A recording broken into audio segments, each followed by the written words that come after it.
Previously on Love at First Shot, we learned how a bullet is born, how to know which ammo to choose for your firearm, and why the .22 is the perfect round for new shooters. And now it's finally time to try out some of those rounds and see what they can do.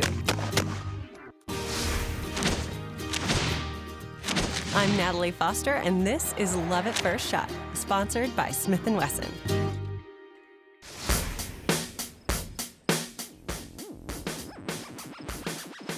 Now we're back in Texas with Melanie Sturgis, who is an NRA certified instructor and the owner of Texas on Target. And she has been recommended as the Ammo Pro. Now, when you are dealing with a first-timer, somebody who needs to know about ammo, where would you start? I tell you, how many pairs of black shoes do you have in your closet? Oh, that is not a fair question to ask me. Well, and no married women should have to answer that. You've got more than one pair because you use them for a different thing. Same thing with our ammo and same thing with our gun. For a new shooter, we want to start with a .22 round because it's light, there's no recoil, and it's just a simple, easy shooting round. Okay. The thing about a .22 round is the primer, the compound that actually makes it goes bang, is in the rim of the cartridge case. That's why they call it rimfire. Rimfire, okay, as opposed to a centerfire. Centerfire, okay. Or we have a primer in the center, but got a little gunpowder, got some air, and then your bullet is actually seated in there down to about right there. This whole item right here is the cartridge. It's the ammunition. The bullet is the piece that sits on the top. Gotcha. So the cartridge is the component that carries everything else, including the primer, the gunpowder, or whatever else is in there, right? Absolutely. Without the cartridge case, there's no party at all. This is a .22 magazine, right? Now, this differs from a lot of other magazines because it has a lever like this, right? There's actually a little button here on the side. As I push this button down, it's going to depress that spring, and I simply just take a .22 round, I put the rim in there, and I just drop it, and it just slides right in. Okay. When I'm ready to load the next round, I reach and I pull that knob down. And I drop it in like that. Just right like that. We've got the important points about .22 ammo down, but before we shoot, Melanie is gonna go over those ever-important safety rules. Now, you have a protocol that you like to run through first, so let's do that. Eyes and ears always. It doesn't matter even if you're just watching, you still have to have eyes and ears. When I pass a gun to you, it will have no magazine in it and the bolt will be locked back. Okay. And we'll follow our 3 safety rules. Muzzle downrange, always. Always keep your finger off the trigger till you're ready to shoot, and always load your gun only when you're ready to shoot. Okay, well, I think we should get to it.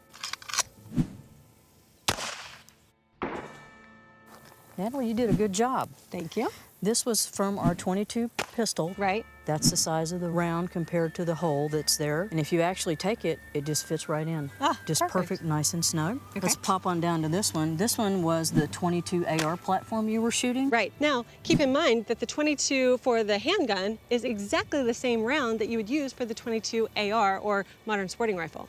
And while the .22 is light, easy, and fun to shoot, you may find that you want to step things up a bit. And for that, we look to the 9mm.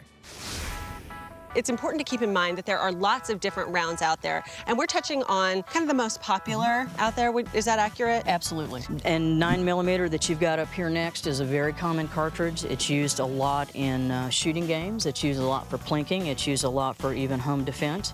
This cartridge is 9mm. It differs from the other one because it has the primer in the center. It's a centerfire cartridge. As you pull the trigger, the firing pin goes forward and smacks that primer, which is what creates the boom. We have a little bit of gunpowder, a little bit of air, and there our bullet sits on top of that, our actual projectile. Right. So it's actually lead underneath with a little copper coating on top of it, a copper jacket. And this one is called a full metal jacket, is that right? Full metal jacket because it has the copper coating on the top. Next, on our 9mm ammo, we're stepping up just a little bit. We talked about our shoes. Oh, yes. Here's where our shoes come in. If you're going to be walking all day, you're going to put your black loafers on, your flats, aren't you?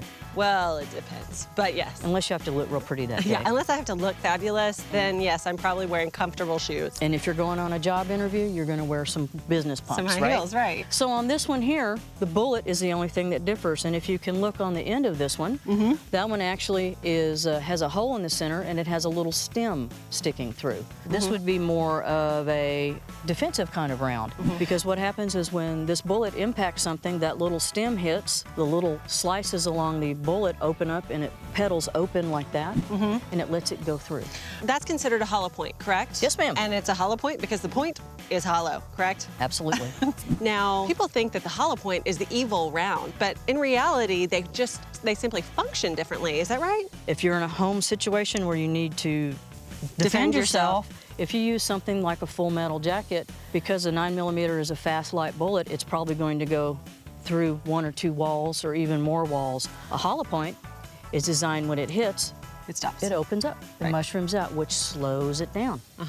Okay, so let's talk about this one. I know it's a little trickier because it doesn't typically have the button on the side, correct? It doesn't have the button on the side, and that's why they call it thumb busting. Because you just keep putting more and more in, and you bust your thumb time and time again. That sounds super fun. Now, with that spring in there, I press down on it and just push it in. That was not as much fun as loading that 22. Yeah, Did you notice? I did notice, and here's the thing.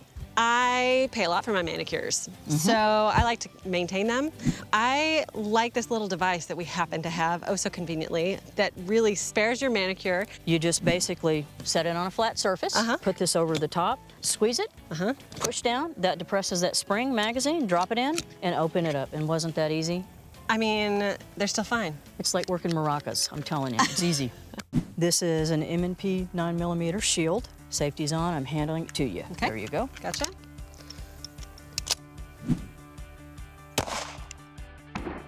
This was from our 9mm. Right. Here's our 9mm compared against the size of the hole. Notice, again, the nose of the bullet just snugs right up in there. Yep, it certainly does. The 9mm is a great handgun caliber that many people find to be just the right size for their comfort level. So what would be a similarly comfortable yet effective round for a rifle? Let's see what Melanie thinks.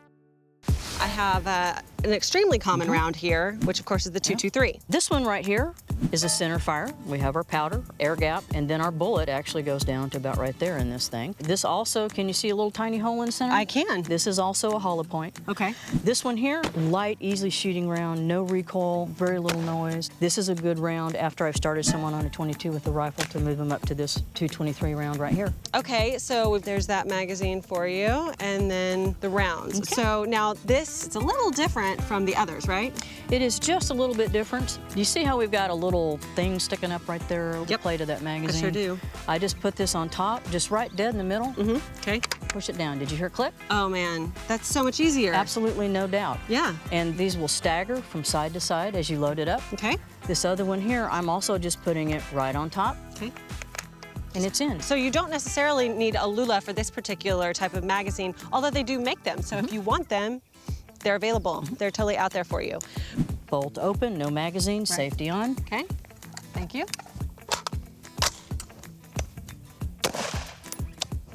And now, this one may surprise you a little bit. Here's the .223 round you shot. Which looks a lot bigger than the 22, which is next to It it. is significantly larger. Yep. And again, if we stick the nose of the bullet in, look at that. Yeah, so it's a lot smaller than you would think it is. It's actually comparable to the 22, Only slightly larger. which explains the reduced recoil in a 223.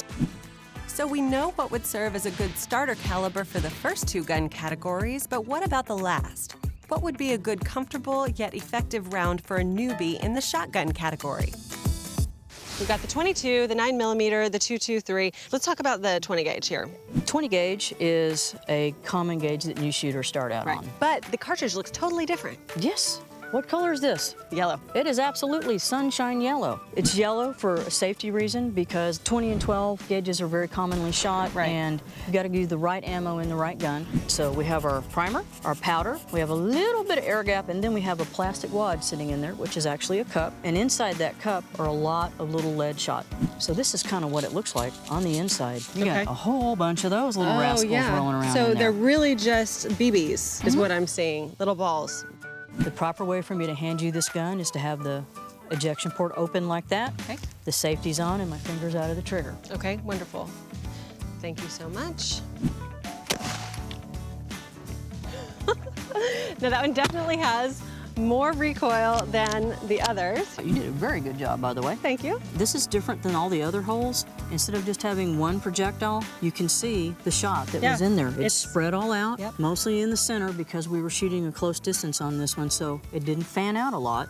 Well, I think we've gotten a good idea of what all these rounds are used for and what they can do upon impact.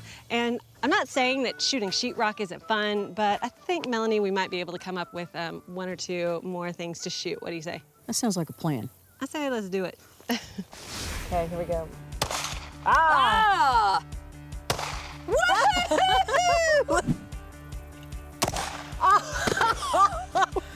Oh, that beats housework. It does beat housework.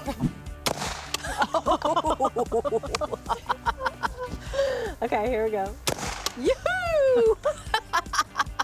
And lastly, Woo!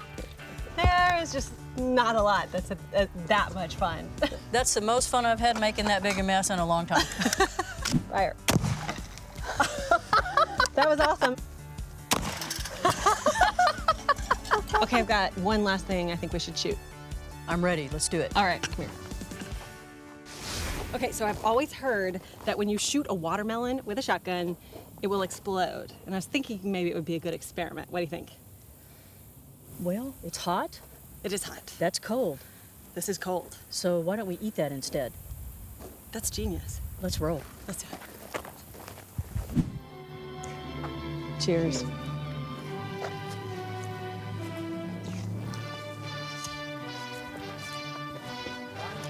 Melanie, I believe this is the beginning of a beautiful friendship. Back at you, Natalie. Well, that's what I call a pretty perfect day. Thanks to Melanie Sturgis for the wonderful instruction. And now let's take a look at our Cabela's checklist. Now, lots of ladies out there, including me, like to take a relaxing hour every so often to get a nice manicure, and we don't want it ruined. And even if you're not the type to get a manicure, those mags can do a number on your hands. That's where the Lula comes in. This genius little device makes your life a lot easier by making loading your mags quick and easy. And it has the added bonus of keeping your manicurist happy. Now, we've loved all your questions, feedback, and input online, so keep it coming. Check out our Facebook, Twitter, and Instagram feeds for more polls and even some behind-the-scenes photos. We'll see you next time on Love at First Shot, sponsored by Smith Wesson.